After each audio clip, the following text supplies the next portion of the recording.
বন্ধুসকল, আজি আমি ক'বলৈ গৈ আছোঁ আমাৰ দেশ হিন্দুস্তান অৰ্থাৎ ভাৰতবৰ্ষৰ বিষয়ে। আৰু আপোনালোকক আজি ক'ম আমাৰ দেশ ভাৰতবৰ্ষৰ কিছুমান আপুনি নজনা, নুশুনা আৰু আশ্চৰ্যজনক কথা, যিবোৰ কথা আপুনি এজন ভাৰতীয় হিচাপে জনাটো খুবেই প্ৰয়োজনীয়। এনেতো ভাৰতবৰ্ষৰ সকলোবোৰ কথাই আশ্চৰ্যজনক, আমোদজনক আৰু বিশেষণীয়। লাগিলে সেইবোৰ ইতিহাস নাইবা সংস্কৃতিৰ কথাই নহওক কিয়। কিন্তু এতিয়া আমি জানি লওঁ আহক ভাৰতবৰ্ষৰ কিছুমান আপুনি আচৰিত হৈ যাবলগীয়া কথা, যিবোৰ কথা শুনিলে আপুনি কিছুমান ক্ষেত্ৰত গৌৰৱ অনুভৱ কৰিব আৰু কিছুমান ক্ষেত্ৰত আপুনি আচৰিত হৈ যাব। কিন্তু ভিডিঅ'টি আৰম্ভ কৰাৰ আগতে যিসকল বন্ধুৱে মোৰ চেনেলটো এতিয়ালৈকে ছাবস্ক্ৰাইব কৰা নাই, সেইসকল বন্ধুৱে মোৰ চেনেলটো ছাবস্ক্ৰাইব কৰি দিব। আৰু ভিডিঅ'টো যদি আপোনালোকৰ চাই ভাল লাগে তেতিয়াহ'লে এটা লাইক কৰি দিব আৰু আপোনালোকৰ বন্ধুসকলৰ মাজত ভিডিঅ'টি শ্বেয়াৰ কৰি দিব। তেতিয়াহ'লে বলক বন্ধুসকল, আজিয়েই আমি আমাৰ ভিডিঅ'টি আৰম্ভ কৰোঁ। ভাৰত সেইখন দেশ যিখন দেশৰ লোকতন্ত্ৰ সকলো দেশতকৈ ডাঙৰ আৰু বিশ্বৰ সবাতোতকৈ ডাঙৰ লিখিত সংবিধান আছে। ইয়াৰ উপৰি বিশ্বৰ দ্বিতীয়খন বৃহৎ জনসংখ্যাৰ দেশ। ভাৰত বিশ্বৰ সকলোতকৈ পুৰণা সভ্যতাৰ ভিতৰত উন্নত সভ্যতাৰ দেশ। যদিওবা ভাৰতক যিকোনো দেশেই আক্ৰমণ বা ৰাজত্ব চলাব বিচাৰিছিল, কিন্তু আপোনাক জনাওঁ যে ভাৰতে 10,000 বছৰৰ ইতিহাসত কোনো এখন দেশক প্ৰথমে আক্ৰমণ কৰা নাই। যদিওবা ভাৰতবৰ্ষ বহুতো অস্ত্ৰ শস্ত্ৰৰে ভৰা এখন শক্তিশালী দেশ। ভাৰতীয় ৰেল সেৱা হৈছে এছিয়াৰ ভিতৰত সৰ্ববৃহৎ ৰেল সেৱা। আপুনি জানি আচৰিত হ'ব যে ভাৰতীয় ৰেল সেৱাত যিমানখিনি কৰ্মচাৰী নিয়োগ হৈ আছে, সিমানখিনি কৰ্মচাৰী কিছুমান দেশৰ জনসংখ্যাতকৈও অধিক।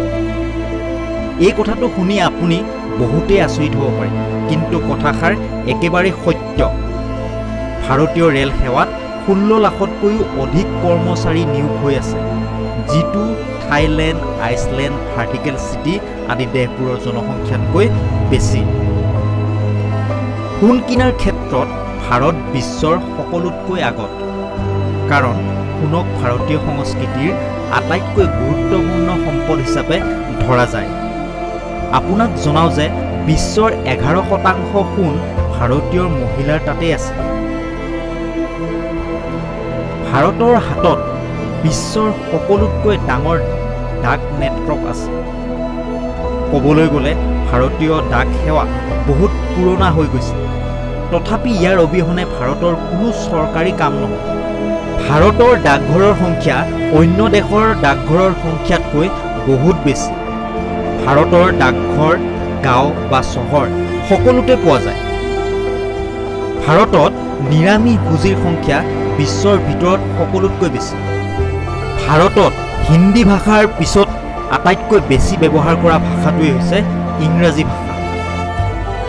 বাজেট কম হোৱা স্বত্তেও মহাকাশ কাৰ্যকলাপ সন্দৰ্ভত ভাৰত বিশ্বৰ 5খন দেশৰ ভিতৰত এখন।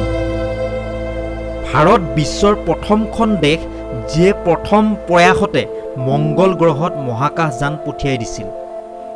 ইয়াৰ উপৰিও চন্দ্ৰত পানী থকাৰ অনুসন্ধান পোনপ্ৰথম ভাৰতেই উলিয়াইছিল।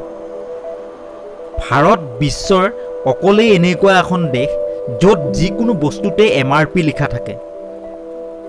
ভাৰতত প্ৰতি 12 বছৰৰ মূৰত আয়োজন কৰা কুম্ভ মেলাত কোটি কোটি লোক উপস্থিত হয়। এনেকুৱা ভিৰ হয় যে যিটো ভিৰ মহাকাশৰ পৰাও দেখা যায়, যিটো বিশ্বৰ কোনো এটা ঠাইতেই দেখা নাযায়।